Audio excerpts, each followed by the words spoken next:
السلام عليكم ورحمة الله وبركاته. الحمد لله رب العالمين، والصلاة والسلام على أشرف الأنبياء والمرسلين نبينا محمد وآله وصحبه أجمعين. أما بعد، فإن خير الحديث كتاب الله، وخير الهدي هدي محمد صلى الله عليه وسلم، وشر الأمور محدثاتها، وكل محدثة بدعة، وكل بدعة ضلالة، وكل ضلالة في النار. قال الله سبحانه وتعالى في كتابه المجيد والفرقان الحميد بعد أعوذ بالله من الشيطان الرجيم: بسم الله الرحمن الرحيم. ألم يعلموا أنه من يحادد الله ورسوله فأن له نار جهنم خالدا فيها ذلك الخزي العظيم.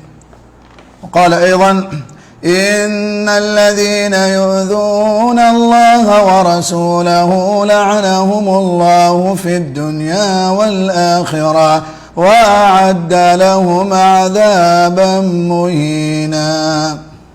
وقال أيضا: قل أبالله وآياته ورسوله كنتم تستهزئون لا تعتذروا قد كفرتم بعد إيمانكم. وقال النبي صلى الله عليه وسلم: إن الله قال: من عادى لي وليا فقد آذنته بالحرب. صحیح البخاری. معزز سامعین، توہین رسالت کی سنگینی اور گستاخوں کا انجام کیا ہوتا ہے، ہم سب کو اس آیت سے پتہ چل جائے گا جو ہم نے سب سے پہلی آیت آپ کے سامنے تلاوت کی: أَلَمْ يَعْلَمُوا أَنَّهُ مَنْ يُحَادِدِ اللَّهَ وَرَسُولَهُ. کیا انہیں معلوم نہیں کہ جو شخص اللہ اور اس کے رسول کا مقابلہ کرے، یعنی ان سے عداوت رکھے اور توہین و تمسخر کا نشانہ بنائے، تو اس کے لیے جہنم کی آگ ہے جس میں وہ ہمیشہ رہے گا، اور یہ بہت بڑی رسوائی اور ذلت کی چیز ہے. تو لہذا ہمارے نبی محمد صلی اللہ علیہ وسلم، جن کو اللہ رب العالمین نے جن کے بارے میں ارشاد فرمایا: وَمَا أَرْسَلْنَاكَ إِلَّا رَحْمَةً لِلْعَالَمِينَ، ہم نے آپ کو سارے عالم کے لیے رحمت بنا کے بھیجا ہے. وہ نبی جن کے ذریعے ہمیں یہ دین اسلام ملا، وہ نبی جن کی ہمیں اطاعت کا اللہ رب العالمین نے حکم دیا، اور جن کی اطاعت میں، جن کی فرما برداری میں ہماری دین دنیا دونوں کی کامیابی ہے. ہم اس نبی کو مانتے ہیں جو اللہ رب العالمین نے مبعوث فرمایا، اس نبی کی تعلیمات پر عمل کرتے ہیں جن کا ہمیں حکم دیا گیا. تو یقیناً ہمارے نبی کے ساتھ کوئی گستاخی کرتا ہے، کوئی بے ادبی سے پیش آتا ہے اور آپ کے عیوب تلاش کرتا ہے، آپ کی تنقیص کرتا ہے، تو یہ ہمیں کبھی برداشت نہیں ہوگا. اور جو آدمی ہمارے نبی محمد صلی اللہ علیہ وسلم کی عزت و ناموس سے کھیلتا ہے تو اس کا انجام یقیناً دنیا کے اندر اور آخرت کے اندر بہت برا انجام ہے. اللہ نے فرمایا کہ اس کے لیے ہمیشہ ہمیش کی جہنم میں رہے گا، اور یہ رسوا کن عذاب ہے. آپ صلی اللہ علیہ وسلم سے محبت ہمارا ایمانی تقاضا ہے، ہمارے ایمان کی علامت ہے. عن انس رضی اللہ عنہ قال: قال رسول اللہ صلی اللہ علیہ وسلم: لا يؤمن احدكم حتى اكون احب اليه من ولده ووالده والناس اجمعین. حضرت انس رضی اللہ تعالیٰ عنہ فرماتے ہیں کہ اللہ کے رسول نے فرمایا: تم میں سے واللہ وہ شخص مومن نہیں ہو سکتا یہاں تک کہ میں اس کے نزدیک اس کے نفس سے، اس کی اولاد سے، اس کے والدین سے، حتیٰ کہ تمام لوگوں سے زیادہ محبوب نہ ہو جاؤں. تو ہمارا حب نبوی جزء ایمان ہے. تو آئیے دیکھتے ہیں کہ گستاخ رسول کا انجام کیا ہوتا ہے اور گستاخ رسول کی سزا کتنی خطرناک ہے.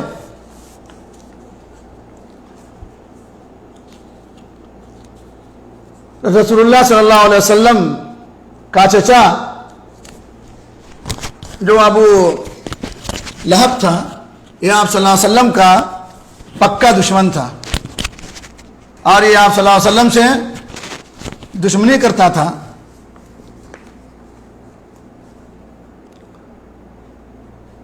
اور آپ صلی اللہ علیہ وسلم کے ساتھ تمسخر کیا کرتا تھا.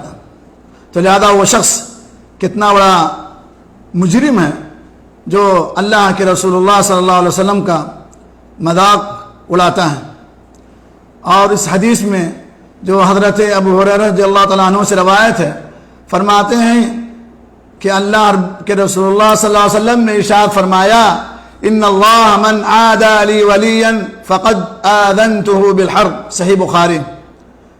اللہ کے رسول اللہ صلی اللہ علیہ وسلم نے ارشاد فرمایا اللہ تعالی فرماتا ہے کہ جس نے میرے کسی ولی سے دشمنی کی اسے میری طرف سے اعلان جنگ ہے.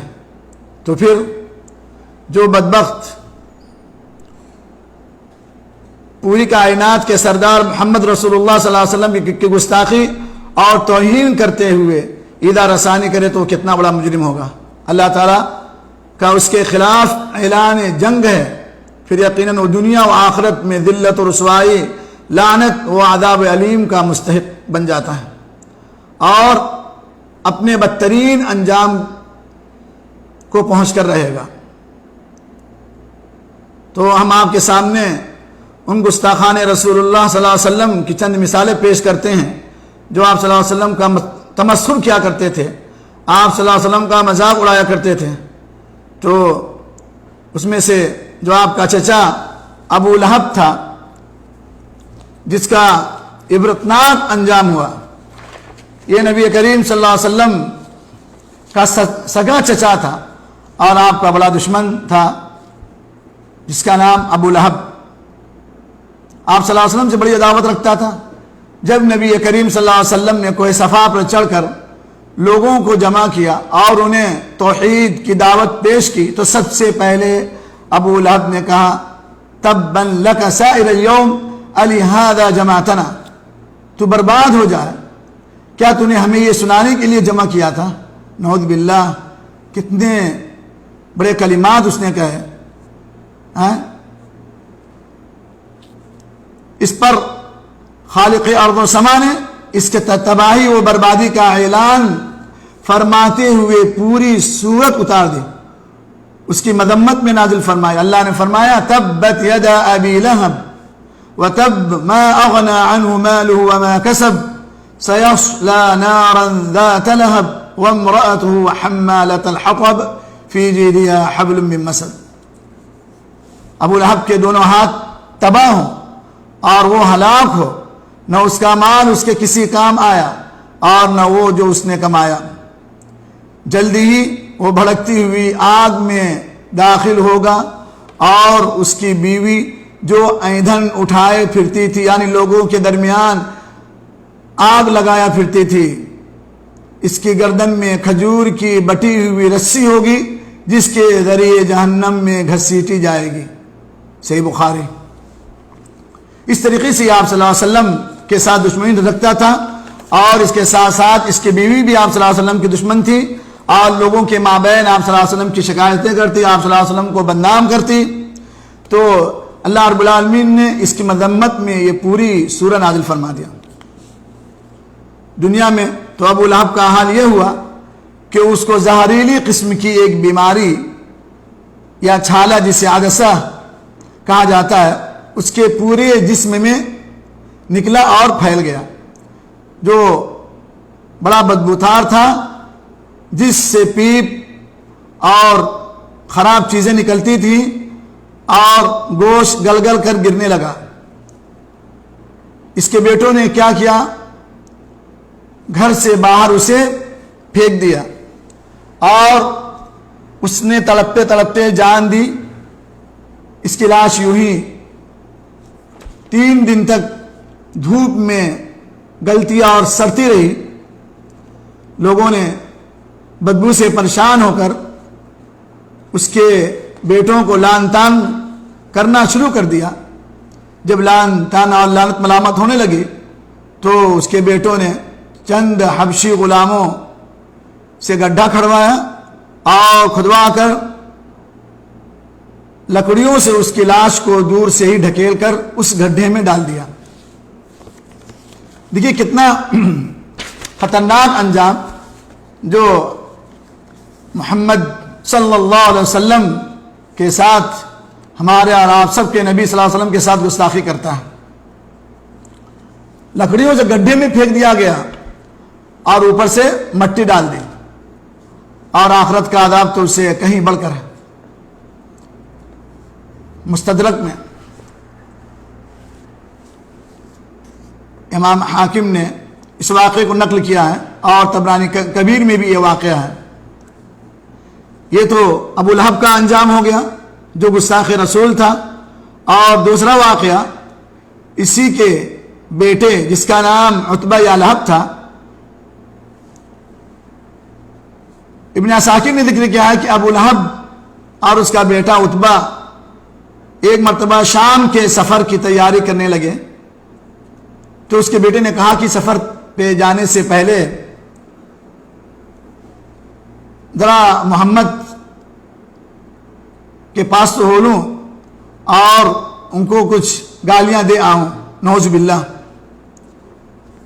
آیا, چنانچہ آیا اور کہا محمد جو قریب ہوا اور اترا اور 2 کمانوں کے برابر بلکہ اس سے بھی زیادہ نزدیک آیا, میں اس واقعے کا منکر ہوں. سورہ نجم میں اللہ نے ارشاد فرمایا ثم دنا فتدلى فكان قاب قوسين او ادنى, یعنی پھر نزدیک ہوا اور اتر آیا, پس وہ کمانوں کے بقدر فاصلہ رہ گیا بلکہ اس سے بھی کم. تو اس نے کہا کہ جو یہ واقعہ کہ حضرت جبرائیل علیہ السلام نبی کریم صلی اللہ علیہ وسلم سے قریب ہوئے اور آسمان کی بلندیوں سے اترے اور وہ 2 کمانوں سے کے برابر بلکہ اس سے بھی کم فاصلہ تھا, اس سے زیادہ بھی قریب ہو گئے, تو اس میں یہ واقعہ بیان کیا گیا. تو اس نے کہا میں اس واقعے کا انکار کرتا ہوں. چنانچہ بے ادب اور ناہنجار تھا, بے ادب تھا اور بار بار آپ صلی اللہ علیہ وسلم کے ساتھ گستاخی سے پیش آتا تھا. تو رسول اللہ صلی اللہ علیہ وسلم کی زبان سے اس کے لیے بد دعا نکل گئی, اور آپ نے فرمایا اللہم صلت علیہ کلبا من کلابک, باری تعالی اپنے کتوں میں سے ایک کتا اس پر مقرر کر دے. جب یہ آپ صلی اللہ علیہ وسلم کے پاس سے لوٹ کر اپنے باپ ابو لہب کے پاس آیا اور ساری داستان اور واقعہ جو اس کے ساتھ پیش آیا تھا, اس نے جب اپنے باپ ابو لہب کو سنایا تو واقعہ سننے کے بعد ابو لہب نے کہا مجھے تیری جان کا اندیشہ ہو گیا, اس کی دعا رد نہ جائے گی. اس کے بعد یہ قافلہ جو ہے روانہ ہوا شام کے لیے, اور جب شام کی سرزمین جب یہ لوگ وہاں پہ پہنچے تو ایک راہب کے عبادت خانے کے پاس پڑاؤ ڈال دیا. راہب نے ان سے کہا یہاں تم کہاں آ گئے, یہاں تو درندے بھیڑیے اس طرح پھرتے ہیں جس طرح بکریوں کے ریوڑ. ابو لہب یہ سن کر چونک گیا اور تمام قافلے والوں کو جمع کر کے کہا سنو دیکھو, تم جانتے ہو کہ میرے بڑھاپے کا یہ حال ہے اور تم جانتے ہو کہ کچھ میرے حقوق ہیں تم پر, آج میں تم سے کچھ چیزوں کی امید کرتا ہوں کہ تم سب اسے قبول کرو گے. تو اس نے کہا, تو نے پورا واقعہ جو آپ صلی اللہ علیہ وسلم کے ساتھ اس کے بیٹے کے ساتھ پیش آیا تھا بیان کر دیا اور کہا کہ میرے بیٹے عتبہ یا لہب کو کوئی تکلیف نہیں پہنچنی چاہیے. محمد نے بد دعا کر دی تھی اور مجھے اس کی جان کا بہت زیادہ خطرہ ہے, اس لیے کہ وہ اپنے سامنے دیکھ رہا تھا. راہب نے جو چیز بیان کر دی تھی تو اس کی بات پر اور یقین اسے ہو گیا، تو اس نے کہا کہ تم اپنا سب سامان و اسباب اس عبادت خانے کے پاس جمع کر دو اور اس کے اوپر میرے بیٹے کو سلا دو، اور تم سب اس کے ارد گرد پہرا دیتے رہو۔ لہذا ان لوگوں نے ایسا ہی کیا، اس کے احسانات تھے ان لوگوں کے اوپر، قافلے والوں کے اوپر، تو انہوں نے اس کی بات کو منظور کر لیا اور بالکل ہوشیاری سے اس کی دیکھ ریکھ کرتے رہے کہ اچانک ایک شیر آیا اور سب کے منہ کو سونگنے لگا۔ جب سب کے منہ سونگ لیا تو گویا کہ وہ جس چیز کو تلاش کر رہا تھا اسے وہ چیز میسر نہ ہوئی، تو پیچھے لوٹا اور پھر خوب زور سے چھلانگ لگایا اور وہاں پر پہنچا جہاں پہ اس کا بیٹا تھا، اور اس نے اس کے منہ کو سونگا، گویا کہ اس کا مطلوب وہی تھا۔ پھر اس نے اس کو چیڑ پھاڑ ڈال دیا اور اس کے پرخشے اڑا دیے۔ تو یہ آپ صلی اللہ علیہ وسلم کی بد دعا تھی جس کی وجہ سے وہ بچ نہ سکا۔ اس واقعے کو ابن کثیر رحمۃ اللہ علیہ نے بیان کیا ہے، اور ابن عساکر رحمۃ اللہ علیہ نے اس کی تخریج کی ہے، اور حاکم نے اس واقعے کی تصحیح کی ہے، واقعے کو صحیح قرار دیا ہے، امام ذہبی نے اس کی موافقت بھی کی ہے۔ تو یہ دو واقعے ہم آپ کے سامنے جو بیان کیا، تو یہ گستاخان رسول اللہ صلی اللہ علیہ وسلم تھے جن کا انجام کتنا خطرناک تھا۔ لہذا ہمیں چاہیے کہ اگر آپ صلی اللہ علیہ وسلم پر کوئی آنچ آتی ہے، کوئی آدمی گستاخ ہے، مذاق اڑاتا ہے، تو ہمیں لوگوں کو بتانا چاہیے کہ آپ صلی اللہ علیہ وسلم کی شخصیت کیا ہے، آپ صلی اللہ علیہ وسلم کتنے رحیم ہیں، اور امت کے ساتھ کتنا ان کا اچھا سلوک تھا جو اللہ رب العالمین نے آپ کو مبعوث فرمایا تھا۔ تو ہمیں کسی قسم کی آپ صلی اللہ علیہ وسلم کے ساتھ بے ادبی اور بدتمیزی برداشت نہیں ہوگی۔ اگر کوئی موجودہ حکومت اگر سزا نہ دے، یا کوئی حکومت اس کے بارے میں کوئی سزا نہ دے، لیکن اس بات کا ہمیں یقین ہے کہ اللہ رب العالمین یقیناً اسے سزا دیں گے، جس طریقے سے ہمارے سامنے یہ دو واقعہ ہم نے آپ کے سامنے بیان کیا، اور بہت سارے واقعات انشاءاللہ وقت کی مناسبت سے بیان کیے جائیں گے۔ اللہ رب العالمین سے دعا کرتے ہیں اللہ رب العالمین آج کے اس درس میں جو باتیں کہی گئیں سننے سے زیادہ عمل کرنے کی توفیق عطا فرمائے، اور نبی کریم صلی اللہ علیہ وسلم کی سچی پکی محبت ہمیں نصیب فرمائے، اور آپ صلی اللہ علیہ وسلم کا موتی بنائے۔ اللہ رب العالمین کہنے والے سننے والے تمام لوگوں کو نیک کام کی توفیق دے اور خاتمہ بالخیر کرے۔ جزاکم اللہ خیرا و احسن الیکم۔ السلام علیکم ورحمۃ اللہ وبرکاتہ۔